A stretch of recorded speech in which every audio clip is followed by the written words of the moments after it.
No.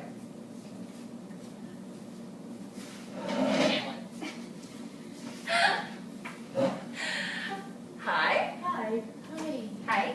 It's nice to meet you both. Would you like to introduce yourselves? I'm Sally. Okay. And I'm Tina. Tina and Sally. I'm Trish Madell, and if that's okay, I'll just call you Tina and Sally. You can call me Trish. Okay. Okay, great. Well, I'm happy that y'all have come here this morning. I'd like to tell you a little bit about my background in mediation so that you'll just know, where we're coming from.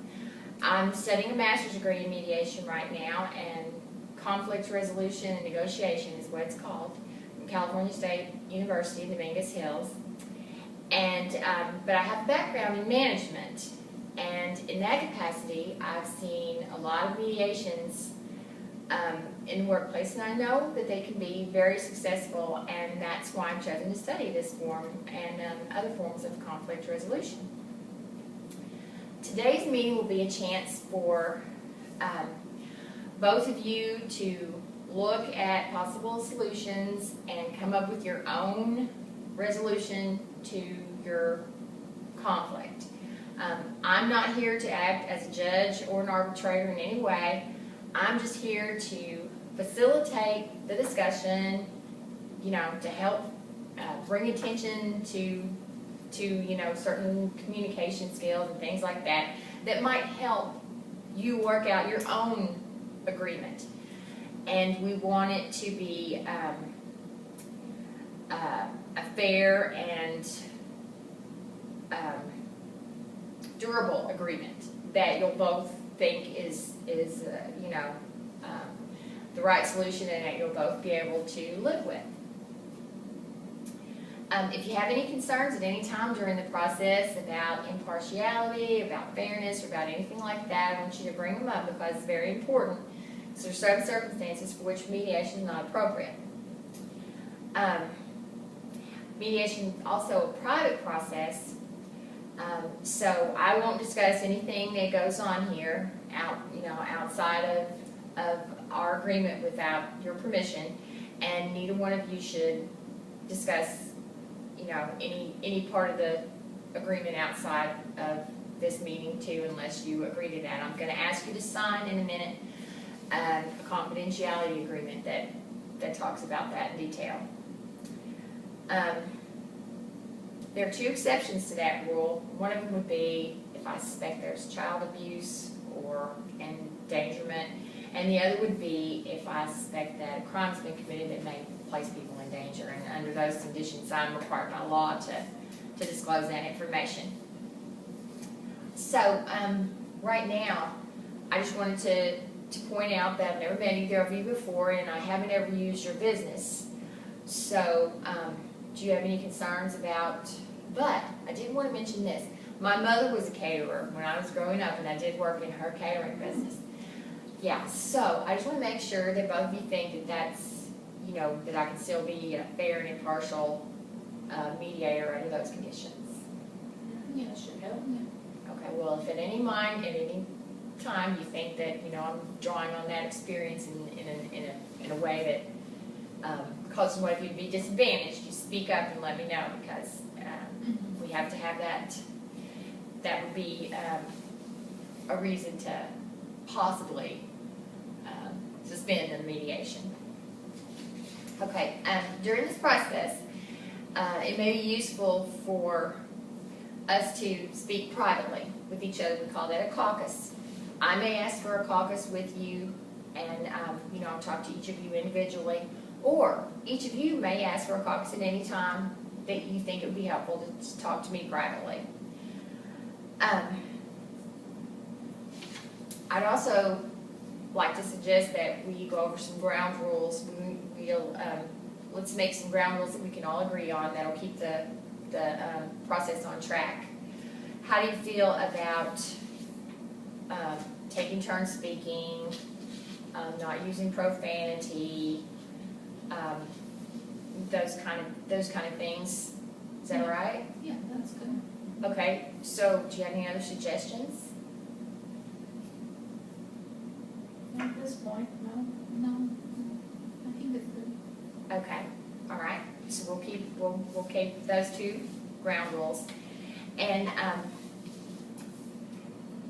I've provided some, notepads and pens so that if a point comes up that you want to be sure to remember to bring up when someone else is speaking, you can make a note of it that way. Because we want to cover everything. We want to get all the information out. We want to discuss everything that needs to be discussed. We want to make sure that we cover every point about the conflict we're trying to resolve, because that's the best way to get a durable and useful agreement that you'll both be happy with. Okay, that's another thing. We need to have all the information in order to make a good decision, and so I have the information that you sent me in advance about the property owned by the business, and I made a property list. I've got both of your information. I've made a property list, and we'll go over that, in a few minutes to make sure it's complete. It may be necessary to involve your attorneys or other people. We'll see as we go along. But for certain, you should both be seeking expert legal advice outside of the context of this mediation, because I'm not qualified and I'm not allowed to give you legal advice about your disagreement, about your situation that we're resolving here. You need to seek advice from your own attorneys, and I know you're both represented by attorneys. So, the law can be complex surrounding these kind of issues, and you need to make sure that you have good advice. There's some administrative items we need to discuss, such as my fee for the day. As a student, I charge $50 an hour, and that's payable at the end of the session. So how did you want to take care of that today? No, you just pay half. Yeah. Pay half. I can pay half at the end. Okay, that'll be just fine. And do you have any questions about the mediation process?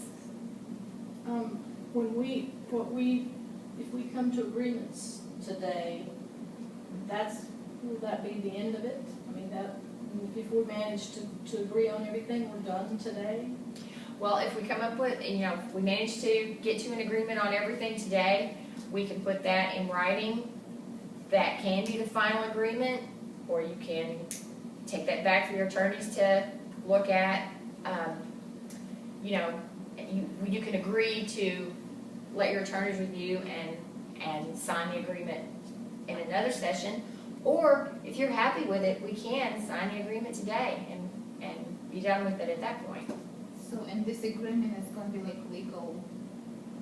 Well, this is an agreement that you've made between yourselves, so it will be up to you to follow through on the agreement. And if some part, If you make a contract, the agreement will be like a contract. Okay. And then if you don't, Follow if you don't follow through with it, then you're in the same spot you're in now, which is work it out or go to court. Okay.